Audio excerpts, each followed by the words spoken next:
The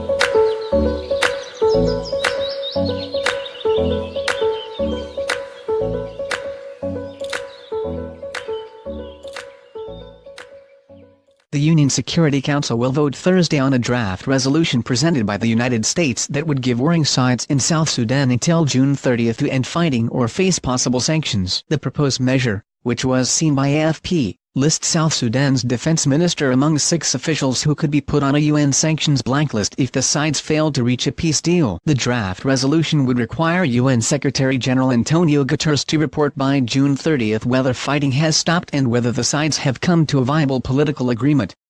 If not, the Council shall consider imposing the sanctions and possibly an arms embargo within 5 days, according to the draft resolution. Diplomats said it remained unclear whether the United States will win the required 9 votes in the 15-member Council to put in motion the move to punish South Sudan's leaders. South Sudan won independence from Sudan in 2011, with critical backing from the United States, which remains Juba's biggest aid donor. But the U.S. administration has grown increasingly frustrated with President Salva Kiir's government as the brutal war grinds on, now in its 4th year. In an op-ed on South Sudan published this week in The Washington Post, U.S. Ambassador Nikki Haley said, "We have no more time to waste on empty promises."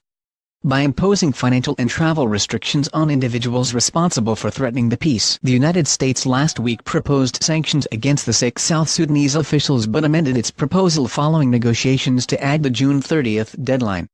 "We can ensure they pay a cost for perpetuating violence," she wrote. 6 face sanctions. The proposed sanctions blacklist would target Defense Minister Kulmanyang Juk for leading attacks on the northeastern town of Pagak that was captured from rebel forces in 2017. Also listed is Cabinet Minister Martin Alaya Lamuro for threatening the press, obstructing humanitarian aid and impeding the work of the UN peacekeeping mission in South Sudan. Information Minister Michael McAwee is cited for his role in planning an attack in 2014 on a United Nations compound in Bor and overseeing a campaign to suppress the media. Former military chief Paul Malong faces possible sanctions for ordering government forces to attack civilians, schools and hospitals, and Deputy Army Chief of Staff Malek Rubin for overseeing an offensive in 2015. Also included is Kol Rambang Chol for leading attacks in Northern B State and ordering his forces to impede the work of aid workers. The 6 would face a global travel ban and assets freeze if the draft resolution is adopted at the meeting scheduled for 3 p.m. 1900 GMT. Since the start of the war in December 2013, nearly 1.8 million people have been forced to flee their homes and tens of thousands have been killed. In 2016, Washington failed to win enough votes at the Security Council for the arms embargo and targeted sanctions. Ethiopia is leading a regional peace effort, hosting talks between the government and rebel groups,